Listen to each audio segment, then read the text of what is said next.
So that was like a blanket fix, I think, because I every setting I had it on, it didn't change.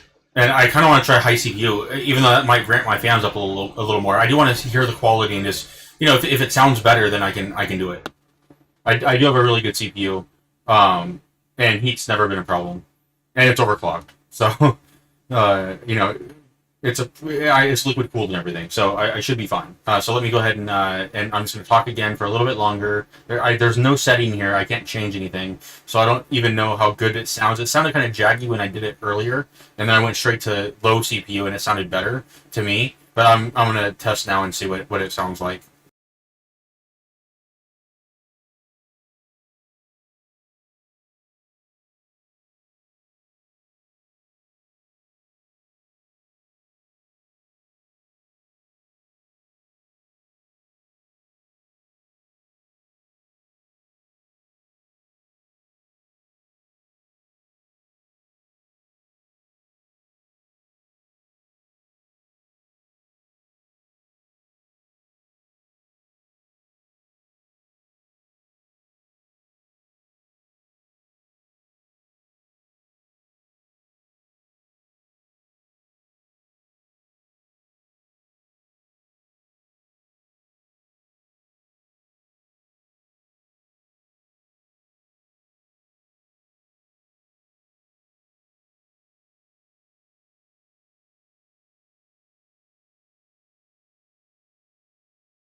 All right, this will be quick because I set that really high. The idea now is that I don't have to yell at all, and I can start playing with my voice and being more gentle in my tonality and the way I deliver. So that's what I'm trying now. Is I'm going to, even though I'm bouncing all over the place right now, the idea is to practice and to become better at not shouting to save my voice, but also so that you have the best experience possible when you're hearing someone. We've already fixed the server farm issue. So far, this Blue Yeti is incredible. I love it. And OBS has been amazing. I don't know a thing about audio engineering, and I just fixed like a pretty significant problem with like less than 20 clicks. So that's and within like 3 tests. So again, I might be popping and shouting. So I'll listen to this, and if it's good, then it's good. I want to make sure the sound isn't crazy. What I'm looking for now is just that you can hear every word I say. Now I know I need to work on my delivery. I know I speak really quickly sometimes, so I want to reduce that. And sort of start working uh, on the presentation quality that I control, which is myself. I can't. If the computer will do what it's going to do, I think I got it in a good spot. Um, so we'll see where it's at.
So you'll see there, I did drop the decibels down, or the gain down, I guess, one half of a decibel, negative 0.5. And I've also moved the microphone. You'll notice I'm not capping out. I'm getting red, and I'm hitting the cap a little bit, but it's not writing red the whole time. And that's because the microphone is now about 2.5 feet away from my face. So I have almost no reduction in gain. I think it's gain, but then I've moved the microphone so far away that I am talking a little loud, but I'm also not shouting.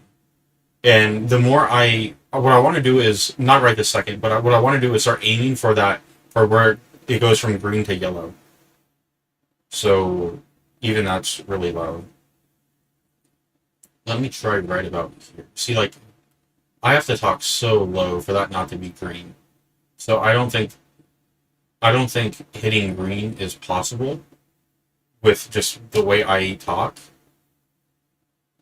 Maybe I mean, obviously I can work on it, but I think if I can ride lightly red, sometimes red, not always red, then I think it'll be okay.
Okay, even that was pretty loud. I want to be able to talk.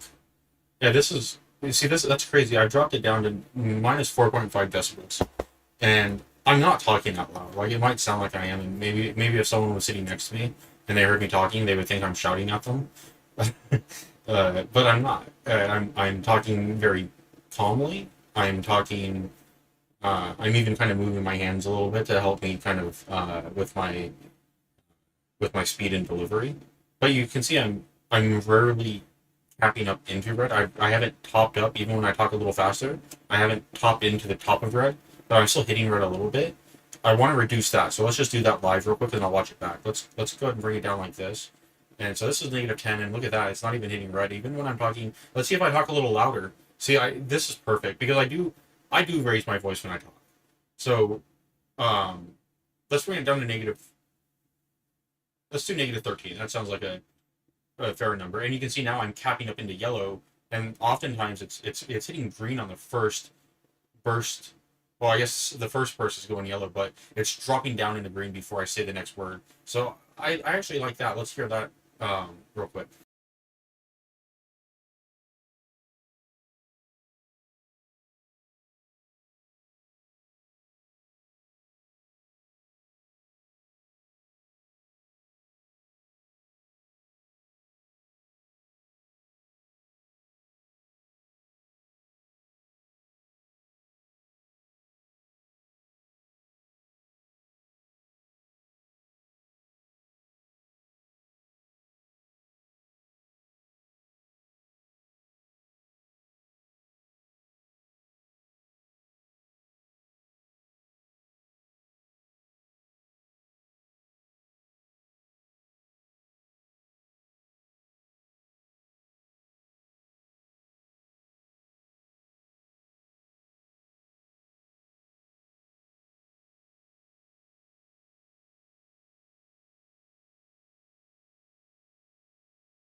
All right. So what I've done now is I just dropped it down quite a bit more. And the reason for that is because, uh, well, I have to watch out. I don't want to go too low because the max volume on the iPhone is a loud is a loud sound, but I don't want it to where you have to turn it all the way up and you still can't hear my voice. So let's see what it sounds like right now, and then we'll transition back over and see if I need to turn it up or not.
Okay, I'm pretty confident I'll be happy with this right here. I still might turn it up just a hair.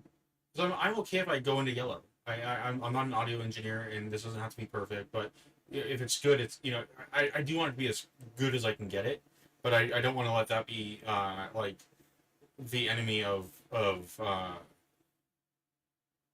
you a natural evolution of making this better in the future, right? Like I'm okay if people come in and say, hey, you need to fix your audio. Like, okay, I will. You know, but I think maybe -18 is pretty good. And I actually in my head I think I've seen, and I didn't have to click there. I didn't do that on purpose. I just clicked and it went there.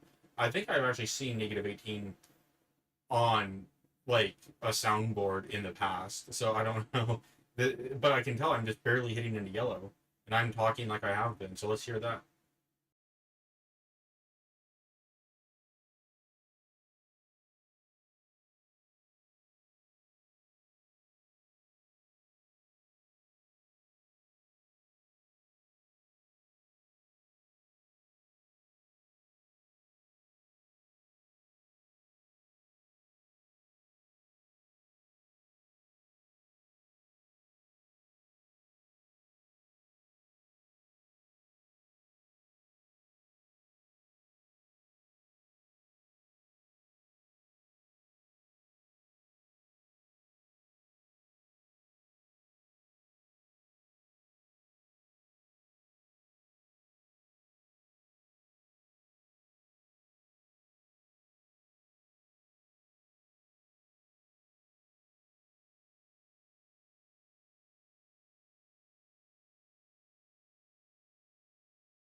All right, I actually like that quite a bit, and I even moved my microphone a little bit closer, and you can see I've only hit yellow like 3 or 4 times this entire time since I turned my audio back on. So I want to do one more test, but I think we're good there.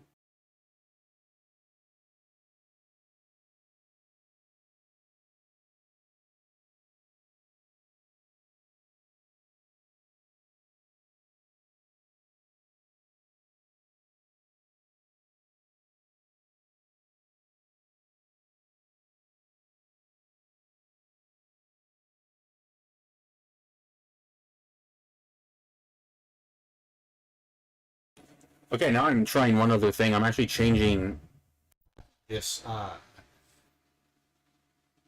guess it's just called a pattern because I'm not sitting right on top of the microphone. I'm not sitting to. I'm sitting. If you can imagine where the microphone is, it's about like if I'm looking straight ahead at my computer, and it's off to my left now at about 18 inches. And you can see I'm talking, and you can see the bar up there on audio where my mouse is, right in here. And yeah, that's fine. But now I just want to. What I'm gonna do is I'm testing on the first setting. I don't know what any of these settings mean. There's four, so I'm on the first one, and I've been on that pretty much this whole time. So let me turn it over one more. All right, you might have heard a click there. That is number two. So I'm just going to talk again for a couple seconds, and I'll switch over to the next one, and we'll try to eliminate at least two, and then we'll be on two final ones, and we'll try to eliminate those. So this was number two. Let's go to number three. All right, that's number three. I have no idea what this sounds like, but we'll all hear it once we pause it, and I go back or mute myself, and I go back and listen. But this is number three. For all I know, it's horrible. One second. This is where we were originally. I had this set on the farthest setting, number four, so I don't need to hear this.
All right, I think I made my decision. I think I like the very first one, um, it was immediate when I heard it. I said, "Yeah, that sounds like a high quality studio."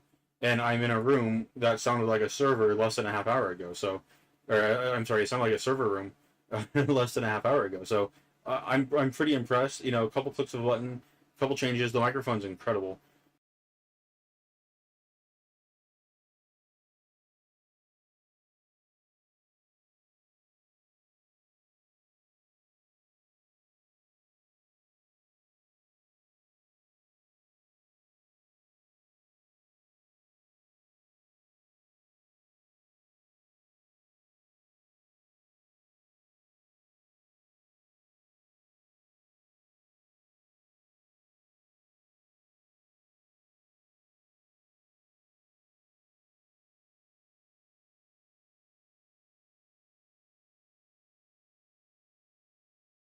Okay, so this is pretty good. I know, like, I'm the problem now, so I'm okay with being the problem. I'm okay with sharing who I am, and hopefully I can improve my delivery and my speech.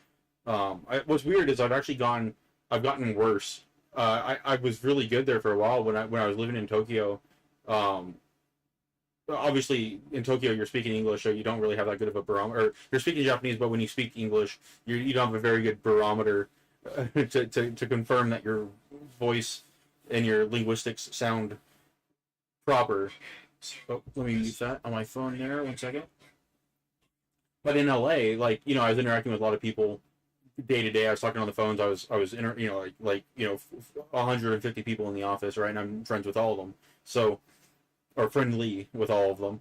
And, you know, so I'm constantly having conversations. But since about 2017, I've pretty much worked from home. And, you know, I talk on the computer, and I talk with, like, a very core group of people.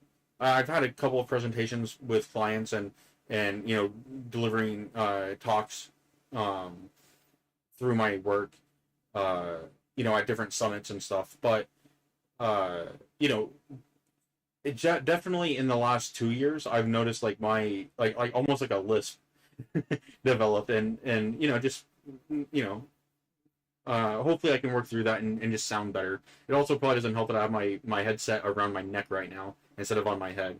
So like I just need to be more proper. This is even though I don't care about the money with this, I'm trying to be professional, so I want to make sure that I sound, like a like a professional, and so I'll work on that.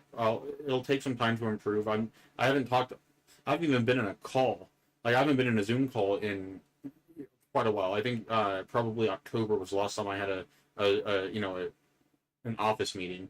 So I'm just kind of working back into it, and yeah, so I feel pretty confident. I'm gonna pause it, or I'm gonna mute it one more time just to hear back that conversation.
Okay, I feel really good about that, and I've actually moved the mic one more time, and I've changed my posture a little bit as well, just in that quick little period there.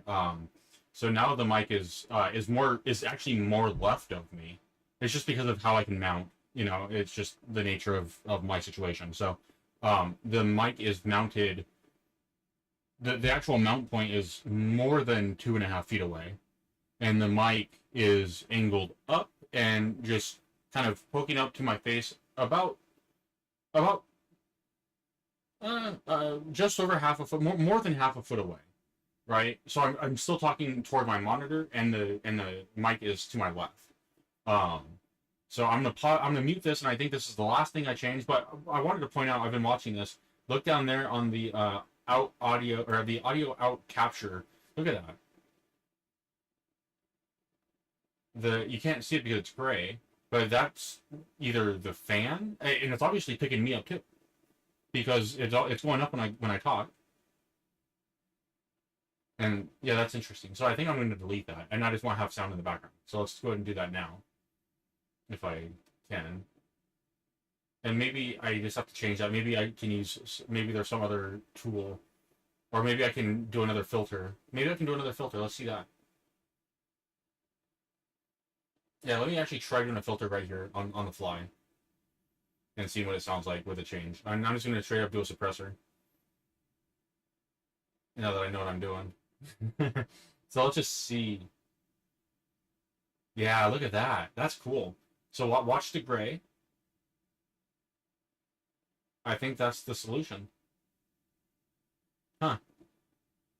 Okay. So now what I want to do is actually turn my music back on. So 1 second.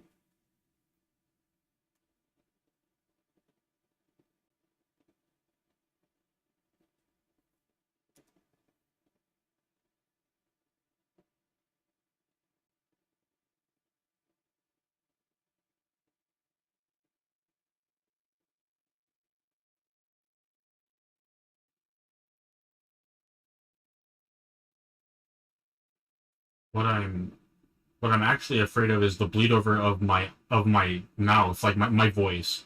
So I'm testing that first. If that sounds bad, I'm just gonna drop this out because when I lower this down, even to like here, I'm not seeing the jubilations, or whatever you want to call it, of the piano.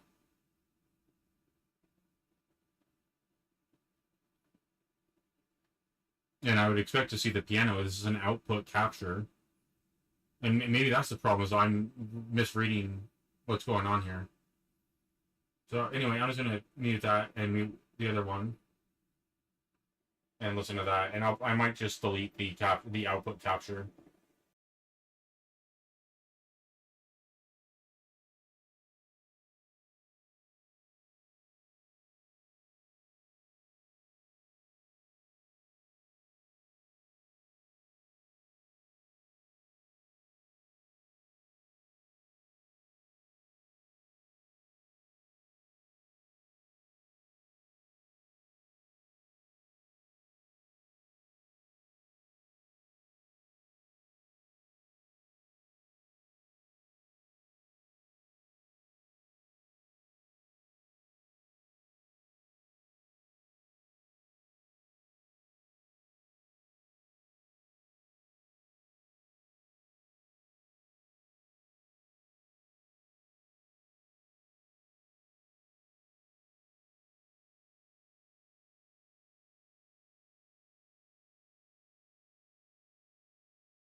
All right, that's turned off for now. I think what I'll do is I'll just do a media source, but I don't have a media source yet. So, um, yeah, this kind of changes the priority as well. I thought maybe I needed a music player or something that I had to develop, but if I can just source some music from or some media from right here, then what I can do is I can just source that, and then, uh, you know, that's just a directory maybe with some sound files in it, right? So we'll see what exactly is going to happen. I'm going to add media. I'm going to add to our operations tab now that I want to add a media source and figure that out. But that's not a priority. It's a priority. It's like everything is a priority, or maybe I need to start thinking of a better term. Um, but it's not as bad as it was. So, Mike, Blue Yeti, done. And I told you guys I could do that thing where I, cross it off, but I'm just going to delete it. Um, and I still need to do that, and then media source. So where did I have?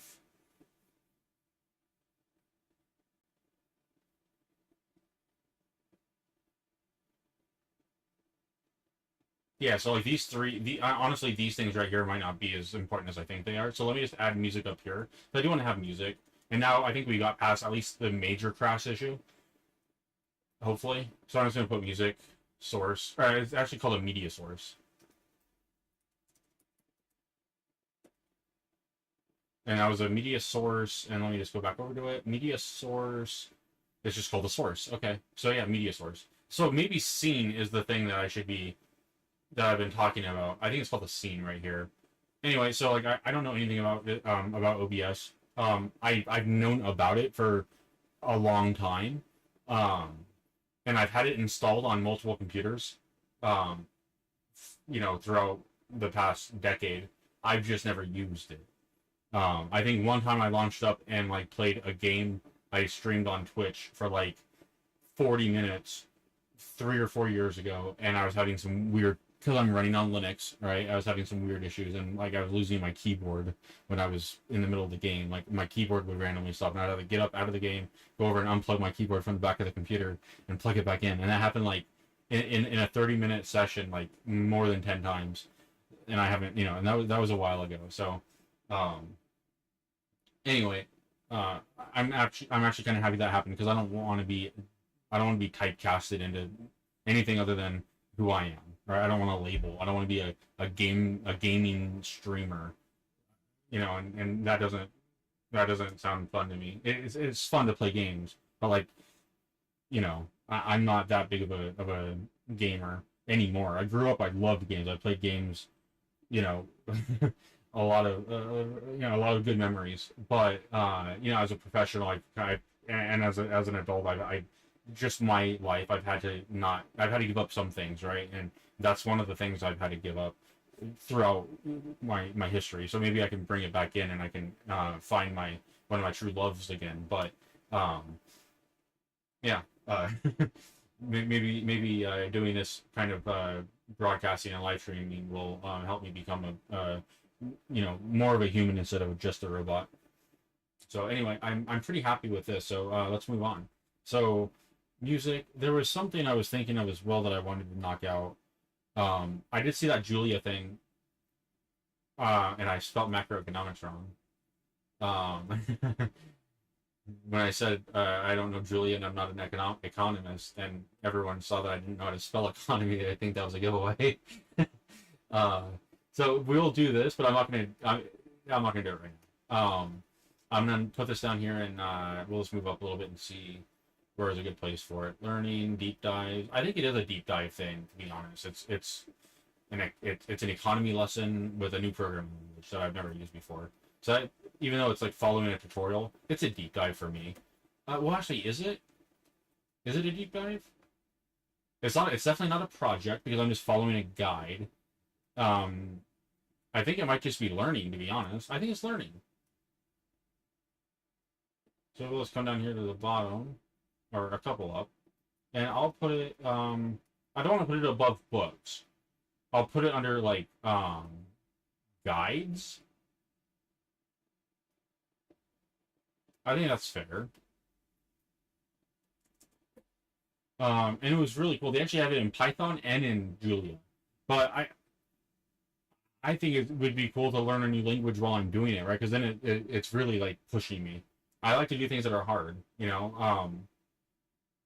So we'll see. We'll see. It'll definitely be challenging. I don't know. I'll probably know some of the stuff. I keep up with, and I poke around and do my own, you know, research when I can, you know. But it's not as in depth as like, you know, maybe what you've done. But you know, I try. Um, so we'll see. But yeah, I definitely want to dive into that.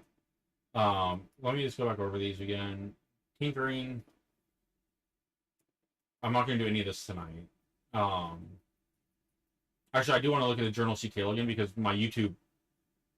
I'll just bring this over. This is on my number 8 screen. I want to bring this over to number 5. That's YouTube. So I don't know why that crashed. I'm gonna close out of it. Um, this is fine, and I'm finally gonna close out of this. Sorry about that. There we go. And actually, I'm actually gonna do one more thing real quick. I'm gonna what? Oh, sorry, one second. There was that loop thing I need to remove, and then I want to move Qt Browser into scripts, which I have no idea what's in there. There might be nothing. Oh, my resolution, right? I don't know if I don't know if I talked about that. It's not important. It's. I think I did in the very first stream, but I have 2 monitors, and I'm not going to go into that. But essentially, I wanted to put my desktop Dell monitor um, to the left of my TV, but it's not my primary.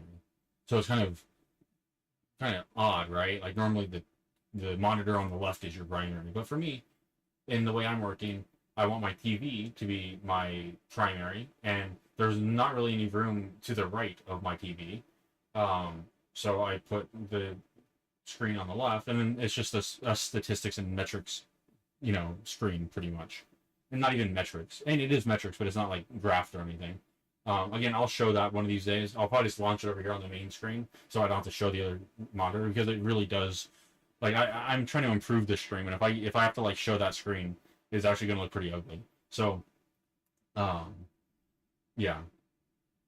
Anyway, yeah. So that resolution thing is just a file. I can cat it out in case you want to see it, but um, it's just one xrandr script written in shell, and it's just setting the dimensions of my monitor. By the way, I watched my live stream. I earlier I scrubbed through my live stream just to see the quality and stuff, and I didn't take notes or anything. I just watched and observed as an addict of YouTube, and I noticed that my screen dimensions didn't fit very well.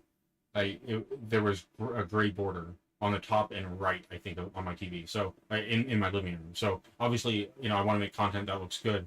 So I want to modify that. I've done enough with that though today in terms of like I've totally redone the audio system, you know, in about an hour. So I'm pretty proud of that. But and I'm actually gonna drop out of this because I don't need music now. And when I do, it'll be my own. I don't want to be doing like other people's music unless I get approval, right? Oh, I saw something also in here when I was on the TV.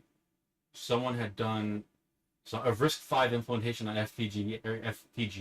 I actually have an FPGA board in another room.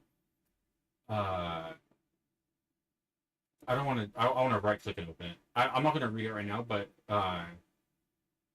you know, this is why I like Hacker News. People are posting really cool stuff.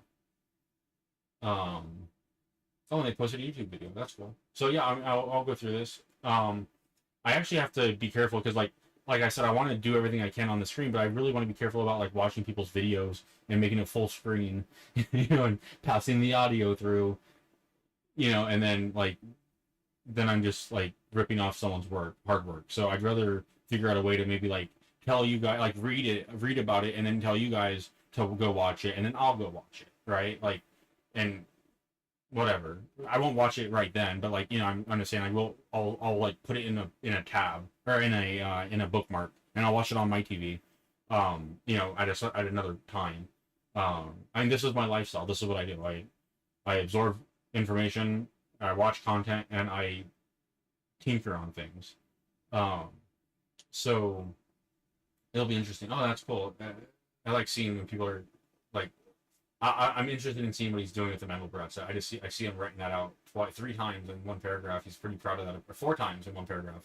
He's pretty proud of that. So I want to watch that and figure, or I mean, read this. I'm not going to read it right now, like I said, but that's pretty cool.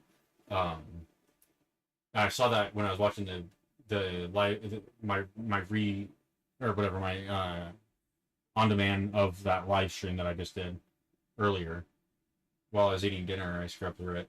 See, I have had people that use Emacs and they love it and they swear by it. There's a huge group of people that try it, including myself. But I'm not going to categorize myself as this next group, right? There's a group of people that try it and then they write it off and they don't want anything to do with it. And it's hard and it's a different way of it's a different way of aligning your perspective with your computational machine, right? So it's not an easy thing to just switch over to and say, all right, now I'm an orgs guy, right? But I had a coworker that I respect a lot, that was on my team, and I was a lead when I was working with him, and he was a great guy, and he worked his butt off, and almost anything that we needed, I could depend on him, and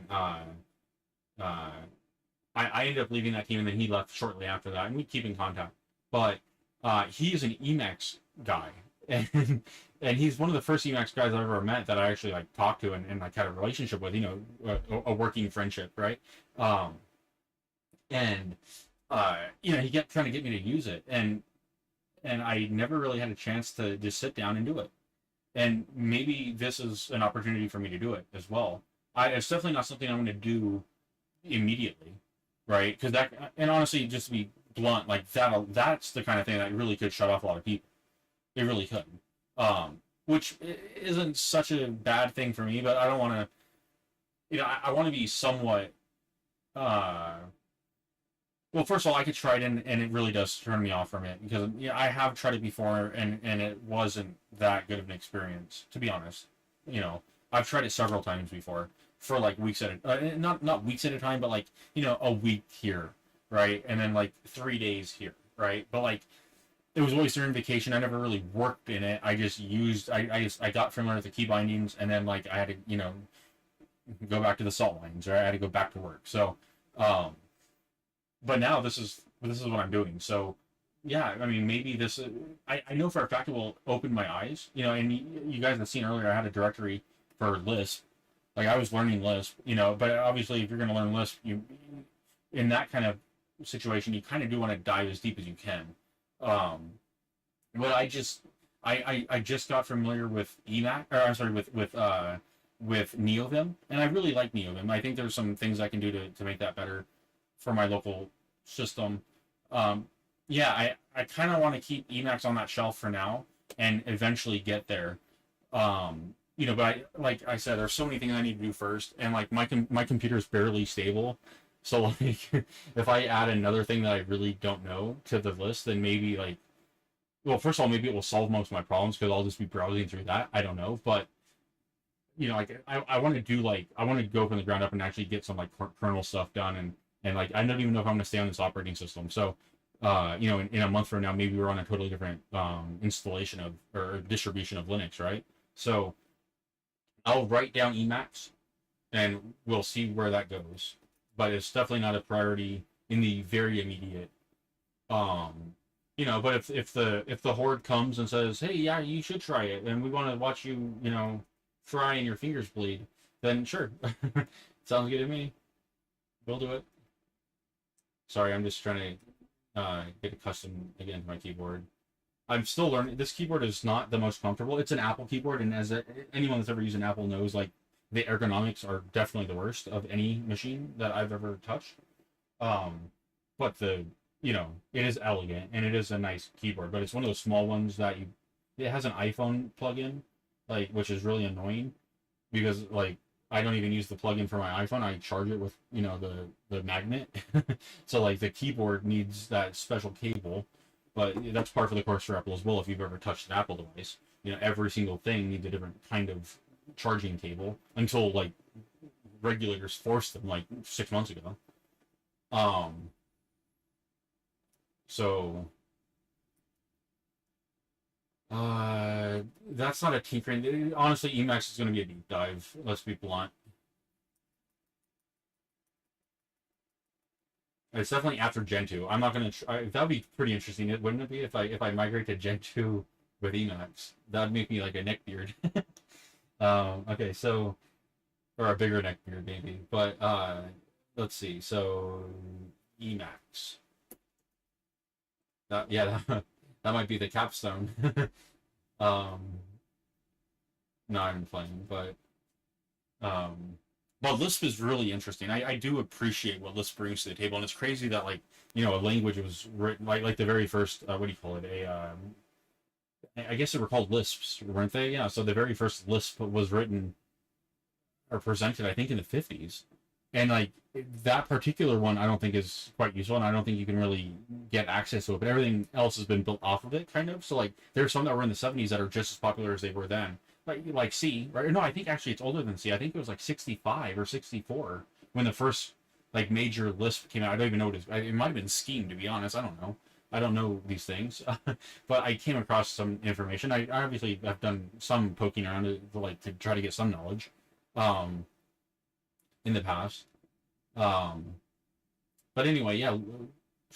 So like Scheme is still used, and right, and then I think it's even still used in like university level, right? To where I don't know, but there's like one of the like most important college courses ever recorded, right? Was I actually have the book somewhere. I don't have it with me right now, but right in here, unless it's in one of these chests. But anyway, uh, I can't even remember their names. I don't want to butcher it. It was either it wasn't Susskind. It was Sussman. I don't know. I can't remember his name. I have his name on my phone. I could look, but anyway, and I could Google it. But anyway, it was Foundations of Computing or some course, right? It's on YouTube. Let's just look it up real quick. We're not obviously going to watch it, but um, I've watched parts of the. Let me clone this. And anyway, my point is, it was written. It was done at MIT, and it was implemented like the language for the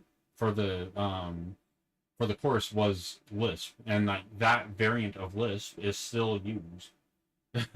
And it was in. I think that course was in like the early '80s, or maybe like '85 or '86 or something, which is still phenomenal. Like no one's using anything for like DOS or whatever DOS was done in, like Visual Basic or whatever. No, I mean I actually have a friend, coworker. Actually, is that manager that we were talking. I was talking about earlier in the last stream. I had a manager at a previous job that would like yell at cloud with his fist, right? Joking, he didn't do that, but he actually used Visual Basic of all things to write a media player that he put on a used tablet he got on eBay for like $10 back in like 2015 or 2014. He bought a tablet and then, or maybe he already had it. Anyway, it doesn't matter. The point is, he used Visual Basics to write a media player, and then you know what he did with his tablet? He put it in his '94 BMW. So he had a tablet, and he had his sound system, everything in the car, and then he was able to interact with his personally built sound system. Like he wrote it from yeah, and he wanted very specific things, and he knew what he wanted, and he's a really great guy. I haven't talked to him recently, or maybe I did in November. I've reached out to him, but he's a great guy. He does a lot of robotic stuff. He he had a robot that would like crawl around in his bathtub. That's all it did. It would clean his bathtub. I never saw it. I never saw it, but he told me about it, and like it kind of opened my eyes, like like what you can do. I was always so focused on my job and my career, not like hobbies, especially as a professional. Like as an adult, like I jumped right into the industry and went straight to work as an employee, right? So uh, yeah, he like just some of the conversation I had with him was pretty enlightening. Anyway, YouTube. I actually have I have the what do you call it? Where's my mouse? There it is. I have it's a lecture series, right? Oh, by the way, these are some of the things I watch on YouTube. I don't know if there's anything in here that's like I shouldn't show, but yeah, I mean, try to be a good person and try to have some entertainment. So uh, MIT Lisp. I think that's probably the best way to do it. It's just MIT Lisp. Yeah, this one. Yeah. Overview and introduction to Lisp, but that wasn't the name of it. It was structure and interpretation. That's what it was. 86. Yeah, and I think this professor. I want to say his name before I say what I'm going to say because he deserves that. Uh, yeah. I think this was Gerald Sussman, and then this guy over here I think is Abelson. I could be wrong. I'm going to mute it and then I'm going to play the video just for a second to see if we can see his face and his name title, just to make sure I have the right name.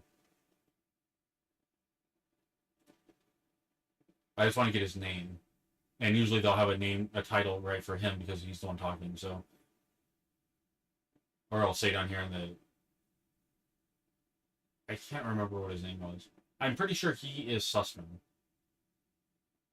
So let's go Gerald Sussman real quick.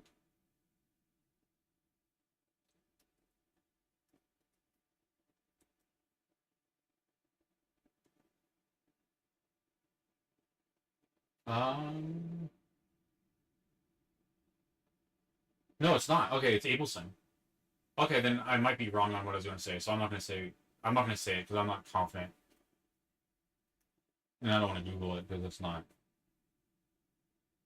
Yeah, here, Hal Abelson. This guy, seminal work in our field. If unless you're not in this field of software engineering, but it just a profound person and very valuable to the forward trajectory that that we've been on since before him and now where we are still.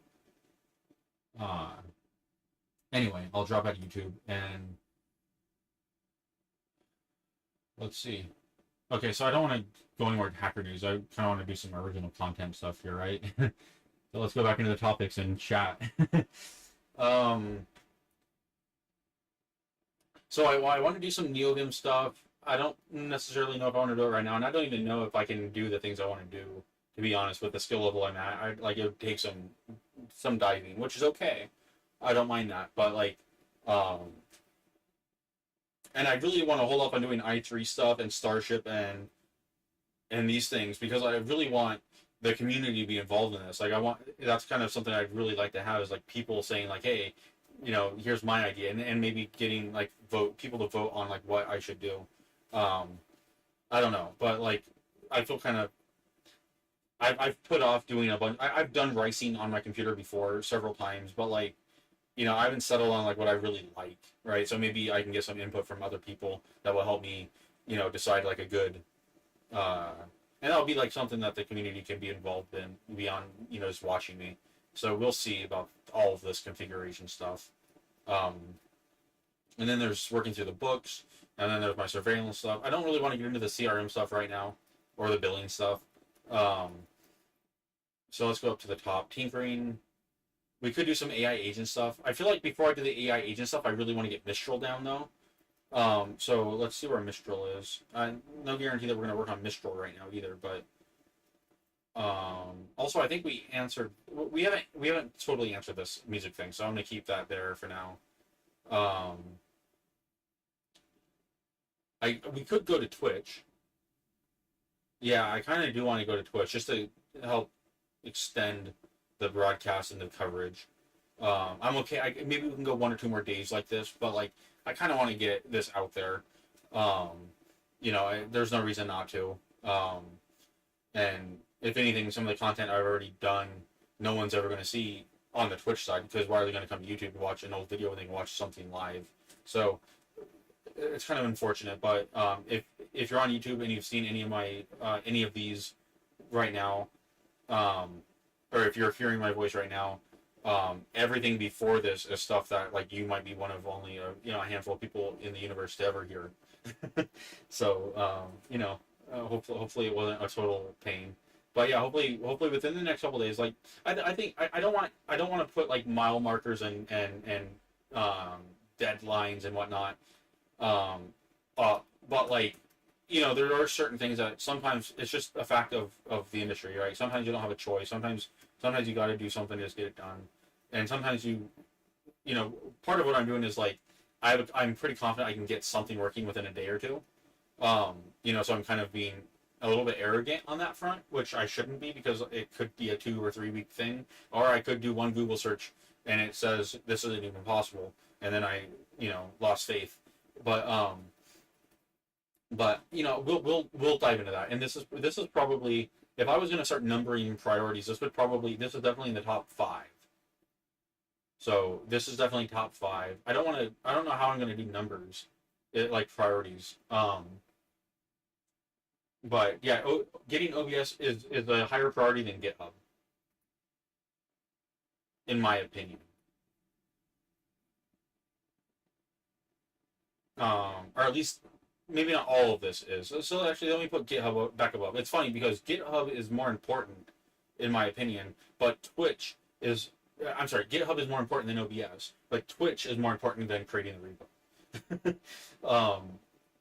But what's funny is I'm intentionally talking through all these things because I want people to see like what the thought process is. Because sometimes, maybe not you might be a 10x engineer and you've already clicked off and whatnot. But like someone's gonna be listening to this and taking notes because like, I am someone that is kind of I have experience. Granted, I'm not like the NBA player that's retired, and I'm 40 and but like none of that. But what I'm saying is like like I have a respectable career and I've done a lot, and I might not be the starter on the NBA team right now, but like I have stuff to say, and it's for the most part at least pretty intellectually stimulating, and for the most part correct enough for like having dialogue in public discourse.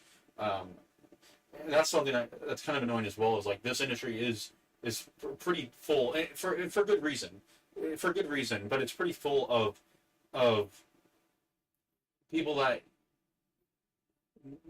need to know everything, right? And therefore they think they know everything, and therefore they speak like they know everything. And I really am not a fan of that. And I come off that way sometimes. I get it, but like I don't want to be that person. And I find that distasteful.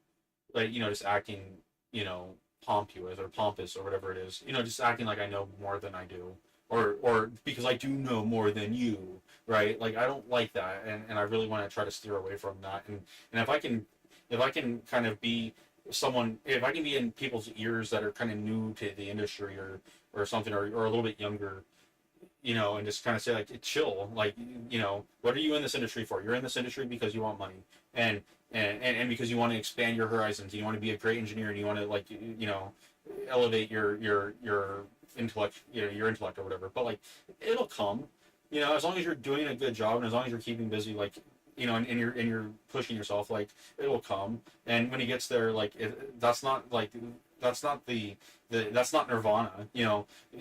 Having a job making $200,000 a year isn't like as important as it sounds.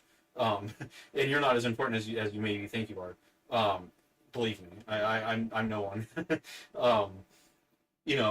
Good for you, and great if you can lift your family out of poverty or push yourself in a direction where now you're able to invest and expand your horizons. Great. I'm not knocking that. What I'm saying is like there's more to life than like your title and what you know, or even who you know. Right? Sometimes it's just about being being just in tune with like not everyone's where you are, and you're not where everyone else is.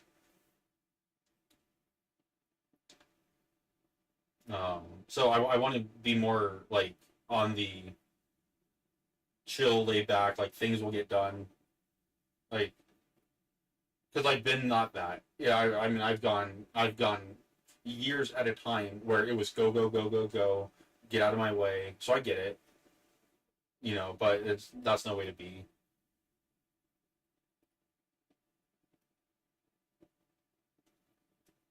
And you won't get that time back anyway. Like it don't matter if you make all that money, something could happen tomorrow.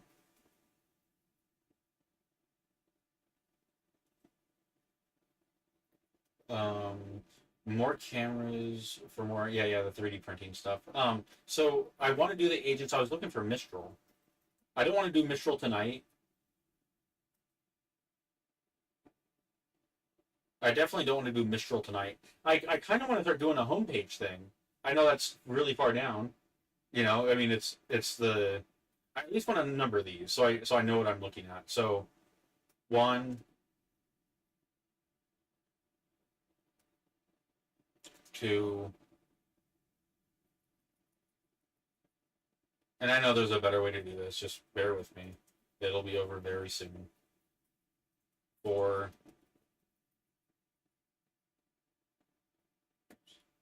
five, and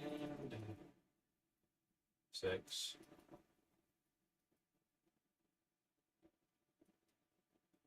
seven.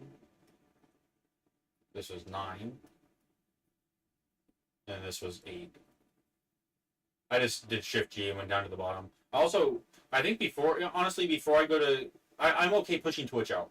I'd rather have like a little bit more refined of a product. So I do kind of want to get the keyboard key press thing if I can find one. I have no idea what I'm doing with that. So hopefully I can find a decent thing and hopefully it doesn't look like crap. And you know, I know it exists, and I know you can. Whoops, I know you can. I just don't know if I can get them for Linux. I should be able to. I mean, people have them on Mac. I've seen like presentations and stuff where people have their key presses shown, but that might be like a native thing in Mac. I don't know. I've used Mac a lot in the last decade, but I don't know everything right about Mac. So anyway, that thing I was looking at up here, my homepage thing was like under project. Yeah, it was like the third thing under the fourth thing. So like that's what I'm talking about priorities. I don't mean to keep hammering this, but like they're not priorities. They're just it's a little bit of structure to help me at least keep a little bit on task of like the things that actually matter compared to the things like everything ultimately like everything matters. Like all this I didn't write this down for no reason. All of these things are things I want to do. All of these things I think bring value in one way or another. Who am I to say which one's more valuable, right? So I just throw it all in there and I do the thing I want to do that day, or that session, or that brief 10 minutes, whatever. I do want to check journal CTL, and I'm not going to do anything if there's anything in there. I just want to see what I see, right? Just to be aware. And by the way, it's past midnight. It's 1:30 in the morning. So this is me. So again, you're not going to catch all these streams, and that's okay. I'm not holding you to know. You're not going to have a test at the end of the week, um, unless someone wants to make a test. That might be kind of funny, right? Like once a quarter. Okay, so this will be at this point. Let me just keep it at 23:59, so I don't have to keep doing this. So there was some errors. PCM also. Okay. How old is it? Yeah, that was an okay. So okay, but that was earlier. Let me go down to the bottom and see if there was anything new. Yeah, network manager dispatcher service deactivate successful. All right. Um, I'm not sure what's causing that. We will eventually dig into these things, right? Like we this is what I mean by kernel tinkering as well. Is like beyond like me experimenting with the kernel and doing wonky stuff. I also want to like get my syslog working or my journal CTL to look good, and for that, like maybe I need.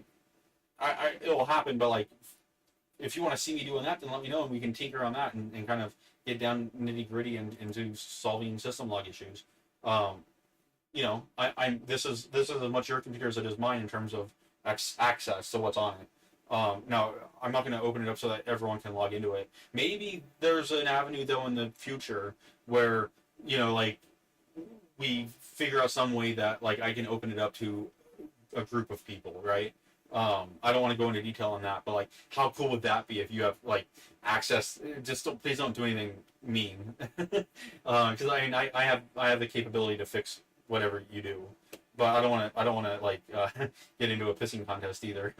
um, uh, uh, like the idea here would be like you have access to the computer just because it's kind of funny, right? Like, hey, this guy's on YouTube and he's making videos about his computer and he's doing this whole thing through his computer and I can log in, like that's kind of funny. I wouldn't be able to let everyone because like But it would be funny if I could get like if people would be willing to like shell into my computer just for the hell of it. Why not, right? Like it's a free world, and if I'm giving you access, you're not hacking, and as long as you're being courteous and you're not, if you're not actually being malicious, then like we're having a good time and we're just enjoying it, and that's totally okay. I probably wouldn't leave it open for 24/7. Like I'd want to be around when it's happening, just in case you decide to do something that's distasteful. But if you do something distasteful, I probably wouldn't like. I wouldn't cry about it, but we'd have to like you know, try not to be too rogue, right?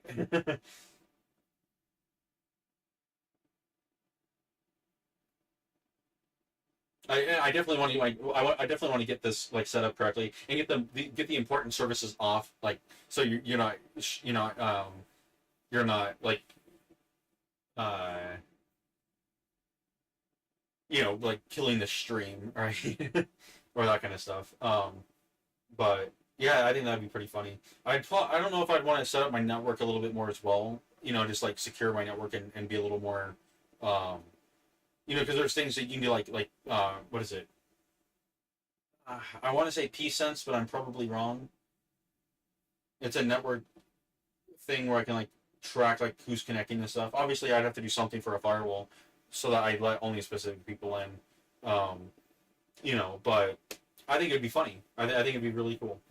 I mean, this computer is literally not doing anything. I literally booted it up and decided to install OBS and start broadcasting from it. And this is the state of the computer right now, right? So like that's pretty funny. Um, yeah, and it's not like it's that great of a computer, so it's not like I'm like giving you exclusive access to something that's that critical. But it is critical to me, right? The stream won't work without it. This is the stream. Is this computer? You know. Um, So anyway, I'm okay. I see this stuff, like some red stuff. I don't care enough right now, right? It is pulse audio. Maybe that's the wonky stuff that was going on.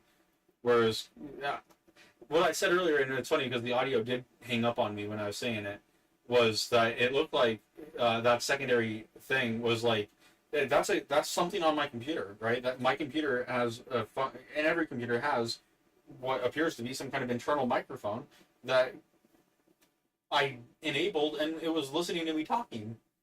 And it wasn't listening to me talking. It was picking up on my.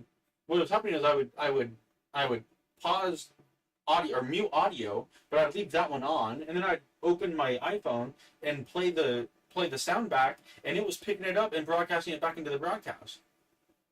So like my computer has an audio device that I don't know about that's listening to me right now. And so what I said was, is that what they do on phones too? Because and I can say this before I'm on Twitch because Amazon owns Twitch. I can say what I was going to say was that is that what's going on where you get Amazon ads? Like you talk about peanut butter cookies and then you go on Amazon and peanut butter cookies is the first thing that shows up, and I'm starting to think maybe it is. And uh, So another thing I want to do on the computer level as well is if I go down like this, like this i3 bar, you can do all kinds of really cool stuff. You can actually see like where your packets are going, and I want that. Like, there's a tool in OS X and in Mac is called Little Snitch. The thing I don't like about Mac is like everything is proprietary. Like someone wrote it and you have to pay like $13 a year for it or something stupid, right? And it's literally just running like a command that's querying like your buffer, your network buffer, right? I could go in a lot more detail, but it's been 7 years since I've looked at this stuff. What I'm saying is, like, I can do that. I don't need, I don't need to pay some other person $13 a year to like know what traffic I have going out of my computer. I can write something that does that. That's the beautiful thing about Linux, and the beautiful thing about knowing how to tinker, and you can do it on Windows too if you know what you're doing. It'd be a hell of a lot harder because the API on Windows is different. I don't know about Windows 11. I haven't touched Windows 11, but Windows isn't quite this good. It just isn't, and it's okay. Windows has great things about it, but everyone knows that like if you want to be able to like change the color of like 15 pixels right here. You are not doing that on Windows. Like over here, right here, you could like literally have whatever you want right here on the screen. And it can show up when you hit certain keys, right? Like you can't do that on Windows. You just can't. And that's okay. Windows is great for other reasons, like stability. It doesn't crash all the time, and you have a browser open. So like my head's not in the clouds. I'm just being realistic. So anyway, Journal CTL is going good enough. So I'm not really sure how to proceed. There we go. I'm not really sure how to proceed with this homepage thing, other than, I guess, first what I want to do is go to Tabby Cats. And the reason I want to go to Tabby Cats is not because, of any reason other than I want to show what I mentioned and kind of describe my intention. So let me clone. I want to keep some of these open, but I don't want to have 4,000 tabs. I already talked about my issue with tabs, but I guess we're going to continue with tabs, because I don't want to close any of these right now. So clone, there we go, and then I'm just going to go open, DuckDuckGo. Hopefully I don't click on something I don't mean to, like that's too, incriminating. There's nothing, there shouldn't be anything in my history here. Hopefully there's nothing too crazy. But anyway, DuckDuckGo, and then I want to go to, I just want to get Tabby Cat up. Yeah, see, it's a pretty popular thing. I typed in tab, and it was the first thing that showed up. I think it's a Firefox. It's a Firefox like launch screen, or Chrome. I think it might even be. I think it's Chrome.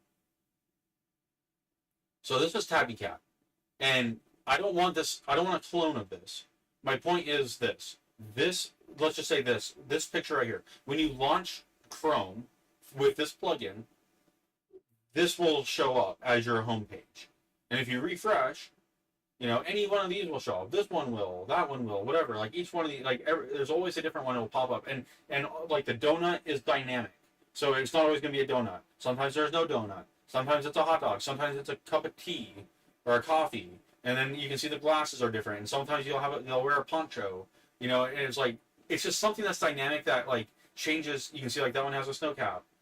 This one has nothing. It's just bland. And if I scroll down, there's more probably. I would think. I guess not.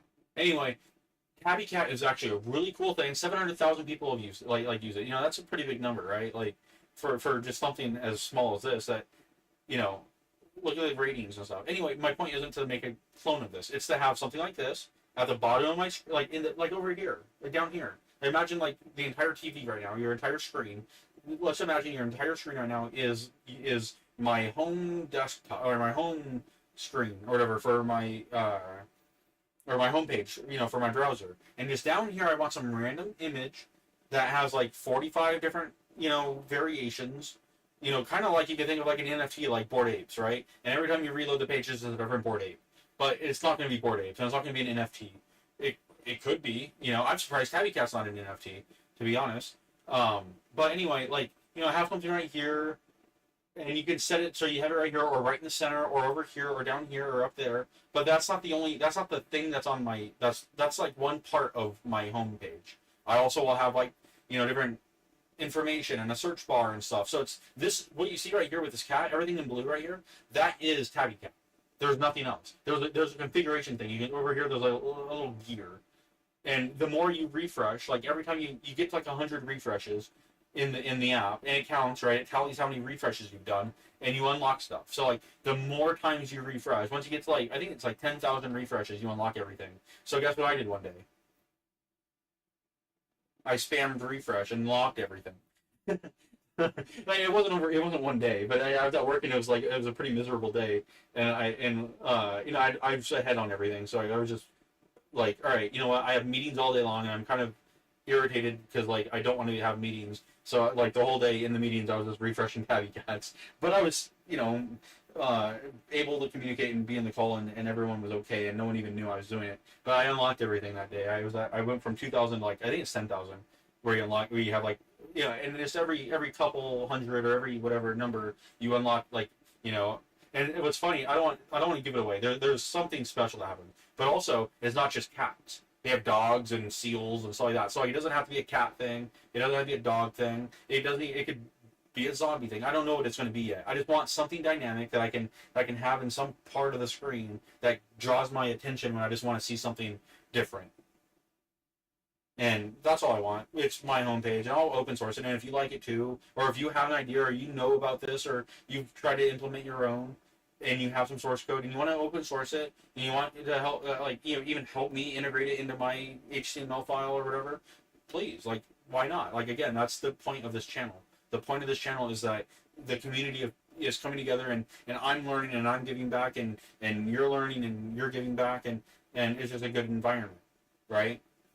So anyway, I want to do something like this. It'll be somewhere. It won't be as small as this one here that I have highlighted, dragged over here. But it also won't be as big as this. Maybe the cat itself, the size of the cat might be the size of the dynamic image, right? So like it'll take up like 1/16 of my screen or something. It won't be much, but I think it'll be fun. And it has a name. Every one of these has a name, which is also pretty funny. So let me just click through these ones. So there's and it's always a different one. It's like you could get this exact same generation, and it'll be a different name. And by the way, the background also changes. So you'll see it as I go through. The background changes, and the background sometimes is dynamic, and sometimes it's like totally night visioned, and like the cat, you can't even see the cat, even though it's a white cat. It's nighttime, so like it's green, or through night vision, or it's black because it's nighttime and you can't see white and black, right? Or white and night. So anyway, just clicking through these real quick. So that one there is called Unruly Cranberry. This one here is called Cranky Purr. It's a funny thing, right? And I appreciate like the humor that went into this. Like look at that, Shining Zingo, and it's just funny because sometimes you're thinking of a name to do, it's just like it's ad lib kind of as well. So I appreciate it, and I want to integrate something like this into something I'm doing. Not to steal the thunder of that app, I would still recommend this publicly. Like, please go download or install it. It's hilarious and it's funny, and you'll get laughs. And you're in meetings, and you share your screen, and someone sees a cat, and then they're like, "What was that?" And you go back and you refresh, and it's something different. Like, wait a second, no, it had a balloon. You're like, no, it was this. You just have fun and joke around with people, or just look at it yourself when you're bored in a meeting. Anyway, Tabby Cats is awesome. And I guess I've never actually started, so let me, yeah, it's actually in the just for fun, so like, you can tell it doesn't take itself seriously. Let me give it a star if I can, because can I give it a star? I am logged in. I guess I have to download it here and then give it a star. Maybe I can rank it real quick. It won't let me rank it. Like, I've actually used it, and I it's fine. I'm not on Chrome right now. That's probably something they have there, so that, random people aren't liking stuff from, like, obviously if I'm on Qt browser I'm not using it. Let's reload this just in case there's something interesting that came up in the news cycle. I wanted to look up I want to open this tab up again real quick. I want to go to I just want to go to, can I type? Okay. Let's go to, what is it? DuckDuckGo. Well, again, I don't want to type in DuckDuckGo. That's the whole reason I want to make a homepage, because I don't want to go to DuckDuckGo to type in something. I just want to like open my tab, and it's there, and I can type. So I wanted to look up what PIR sensor means, because I brought that up in another meeting, or another recording. Passive. Okay, yeah, that's okay. It's a passive infrared sensor, and essentially, it is just sending out a beacon, and if it detects a shift in the pattern of the responding light, then it triggers a digital signal, and then that digital signal can be picked up to wake up the camera and take a picture or start a video. It's a pretty interesting technology, and these sensors, like, a lot of them are pretty garbage. Like, most of these are only like like this is 78 inches, which is a pretty good length if you think about it. But like, if you're trying to do a security camera on your property and you want to not shoot, I'm saying like shoot a video. If you want to shoot a video when you get a detection of someone and you're getting them at 5 feet away, like, that's close enough that they can hurt you. You don't want it at 5 feet away from your camera. You want it at 50 or 60 or 70 feet, and you can get some of these sensors for like less than $30 that are that are 50 meters. So sure, the 2 meter, I'm sorry, 50 feet. But this is a 2 meter right here. I'm just looking at the URL there as I highlight it in the yellow there. It shows up when I hover over it right there. Anyway, what I was getting at was, um, that's great if you're trying to do like a pet project, right? Or a very specific thing where you don't want to get noise from, across the street if you're trying to watch your dog in the side of your property, like in the side of your house or whatever. But um, this is not good enough if you're trying to track someone on your property from 50 feet away. Which is a good if you have like a fuel tank on your property. Let's say you own a little bit of land and you have a fuel tank for your for your cars and for your tractor, right? Like different fuel tanks, right? A diesel tank and a gasoline tank, right? Or you have a shop and you have equipment in there and you don't want people going in your shop unless you know who it is and you're there, right? Um, like you can have one of these sensors, or you can have a camera with a sensor like this pointing in the direction that someone would approach, and that's all I'm trying to do is give range to my cameras. I mentioned that the other day. It's not relevant to anything right now, um, but I had mentioned PIR sensors, and I couldn't remember what the P stood for. Um, I thought it was proximity. It's passive though. So yeah, the homepage. I did a little bit of research there, and I not research, but like some recon, and I'll do that. I'll mark it off, and I'll say recon, tabby, cats. Even though I've already done it, I'll keep this here as well. I'll remove take inspiration. Well, no, it is. I'll keep that there because I want to pay credit where credit's due. That whoever the developer is of Tabby Cats is, did a good job. So anyway, so I recon Tabby Cats. I showed what I meant by what I want. Because otherwise it wasn't very well articulated. And now you guys know what this line means. And I'll look at it again in the future. I'm sure someone at some point will ask me what this means, and I'll go back and show them again. But this was a good trial or test run. Let's open Discord. I'm sure no one's here yet, but that's fine.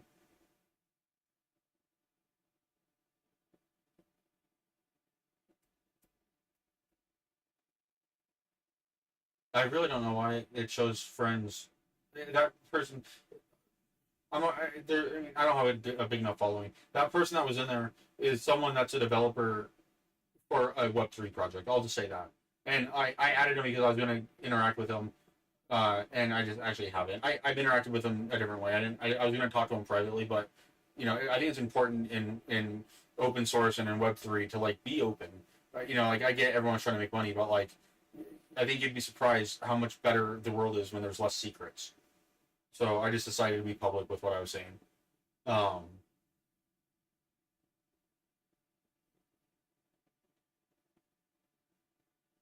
yeah. Anyway, so chat suggestion. So chat is going to be where people talk, right? Suggestions, and then if you have something that if this gets to the point where there's 1,000 people in here, then it would be nice to have a dedicated channel where someone can like actually suggest something to the mods or to me, you know. And then notifications will be the broadcast of like when the stream starts every time I start a stream, which as you can see is very irregular. But then again, like the goal is to have people internationally. So maybe you're in Ohio and you don't get the stream right now because it's 5 in the morning your time. We're 5 minutes away from 5 in the morning in Ohio. So or maybe 5 minutes away from 4 in the morning. Either way, my point is like that's okay. I'm going to be streaming in the daytime too. So like the daytime in America as well. So this gives me a chance. I like working in the evenings. I like working in the day. I really don't like working early in the morning. So I mean I'm fine staying awake until 5 or 6 in the morning and then going to sleep and then waking up at like 11 in the morning and then streaming again. Like that that's fun to me. That's fine with me. So I do want to pause just for a second to check audio because I've relaxed and I just want to see how much if it's good or if it's bad or what. So let me go to mute it and check audio.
All right, I didn't like the scratchiness, so I just went ahead and changed my suppression back to the low CPU.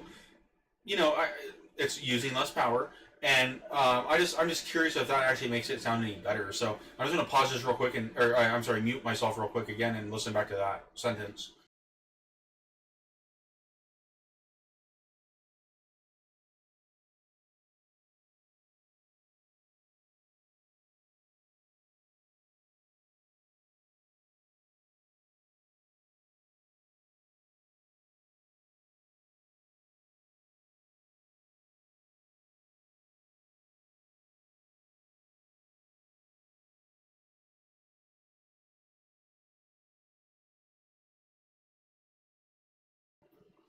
All right, I did one other thing real quick. What I did is I changed my setting, my I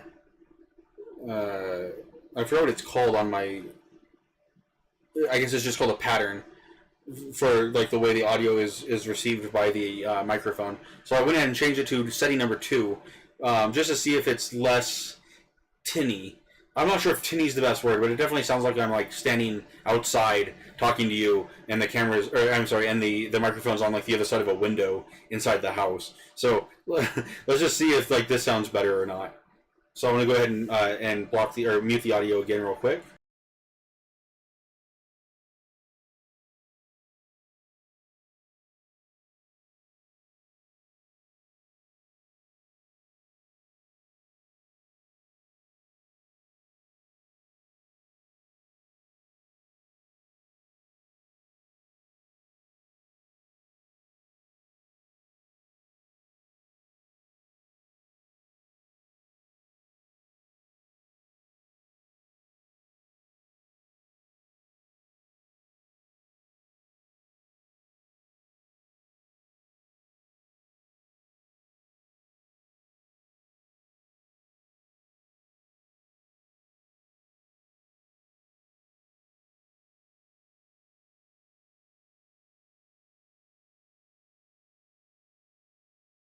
All right, so I've turned up the pattern to one click further up, and I've moved the microphone closer to me again because I'm in a more relaxed position.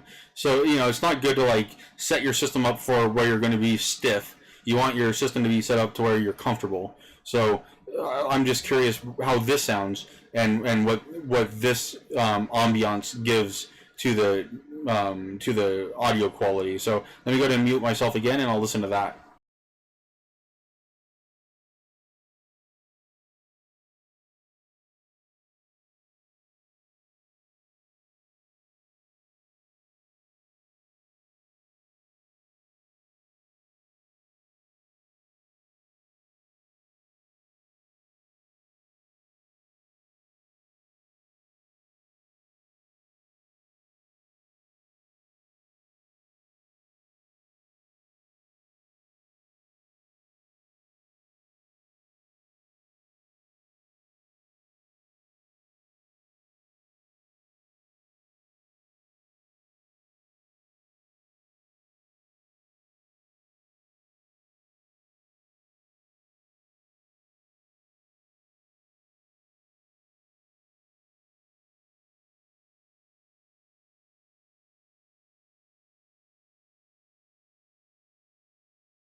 Yeah, I am feeling a little bit better about this. What I do want to try one more time is actually go back into that setting for the. Let me close out of this for the suppressor and put it back on the high CPU just to see what difference it is. Whoops. I want to see what difference the filter gives. Or yeah, the filter gives when I've changed the settings that I've changed. So let me go ahead and click that real quick and just hear myself talk for a second. I don't like that it's popping back up into yellow, but I'm okay with that because, like, you know, it's easier probably to turn down your device than it is to like max it out to hear me. So clicking down one or two is okay, right? Like, not everyone has exactly the same audio. Then maybe at some point, someone that joins our community is an audio engineer and can like walk me through this, or send me a config or whatever, right? And and that's kind of something that's pretty fun. I could also just ask ChatGPT, how I need to set this up, but like, it's nice to talk to humans too.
All right, I mean it's not any worse, so I'm happy with this for now.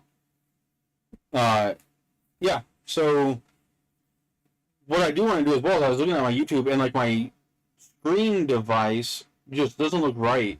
Now what's weird is like it's fine on my TV as far as I can tell. Let me actually see if I can reload Xrender. I need to remember how I have Xrender being called. So let me right quit this for a second and VI. I think it's in i3, but I could be wrong. No, it's not in i3. Actually, it still could be. HDMI. Yeah, here's my two monitors, but this isn't the configuration of the monitors. This is just how I can access my monitors. And, yeah, so that's not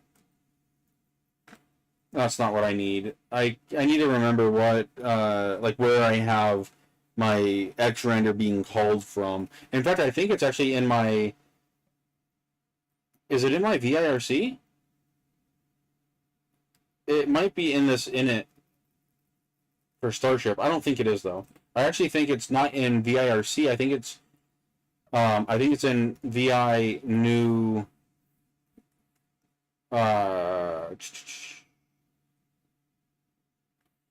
It's config path is my VI.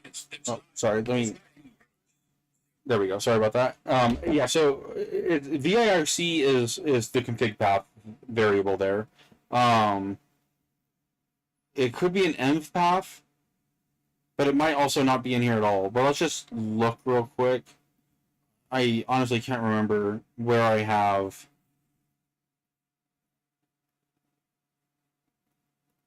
Yeah, I can't remember where I have it. History, pipe, rep, Xrender. I was executing it a lot.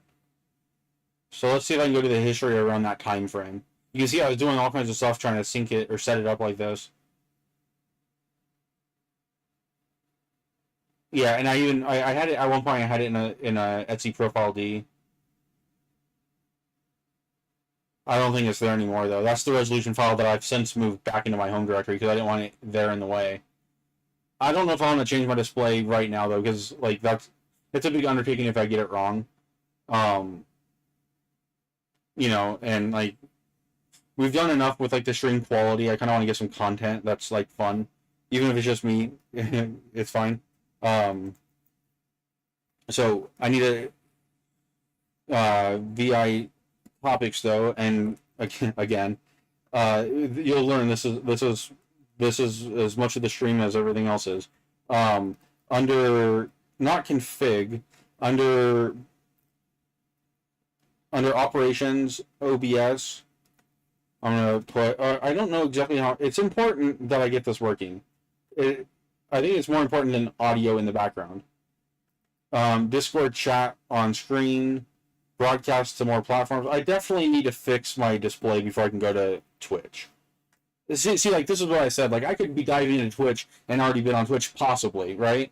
Or like I said, it could take 2 days or a week, or it's not even possible. But like, I don't want to go to another platform when I don't even have like my house in order, right? So like, there's a time and a place for things, and like going to Twitch with a broken stream setup is is it's okay, but like you know, YouTube's a little different because like the content on YouTube can be different, right? Twitch is like everyone there that's broadcasting knows exactly what they're doing, and it's okay. Like I can ramp up pretty quickly. That's not my concern. But like I don't want to look like I don't want to look like I'm totally out of it. Like and if someone's interested in how I set this up, I'll point them to YouTube. I'll say, hey, I already have a Twitch set up, and I already know my keys and everything.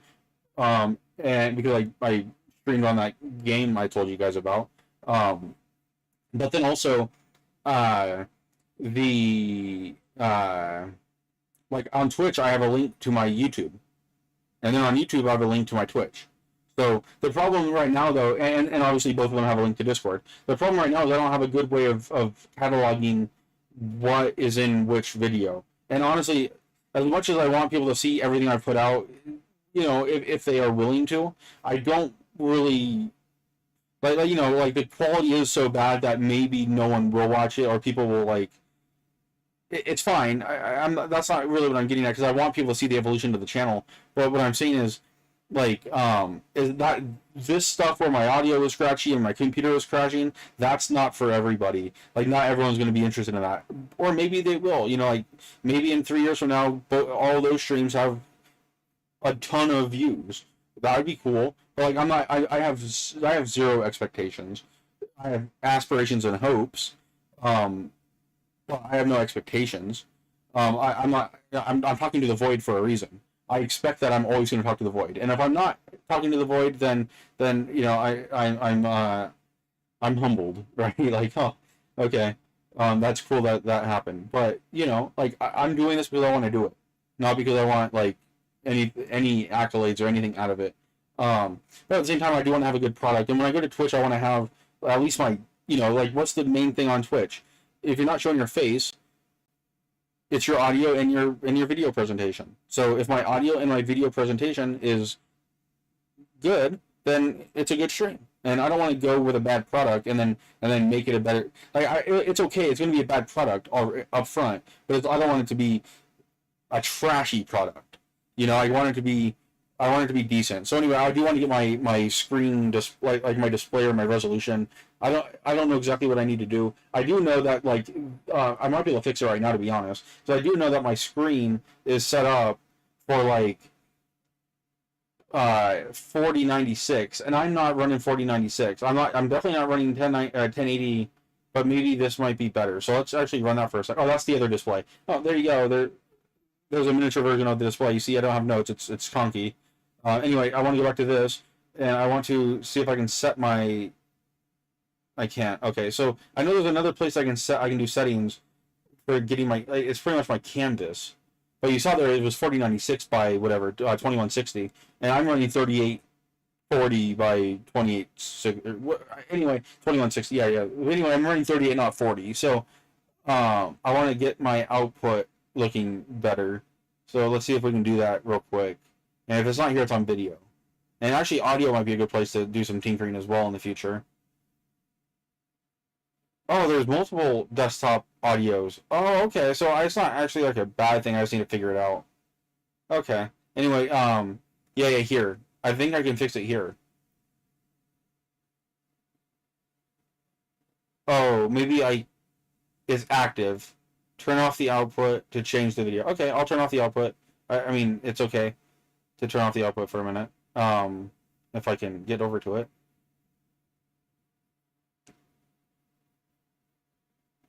How do I turn it off? Let me just change to the other one. Well, no, it's the output, and this might actually be the stream.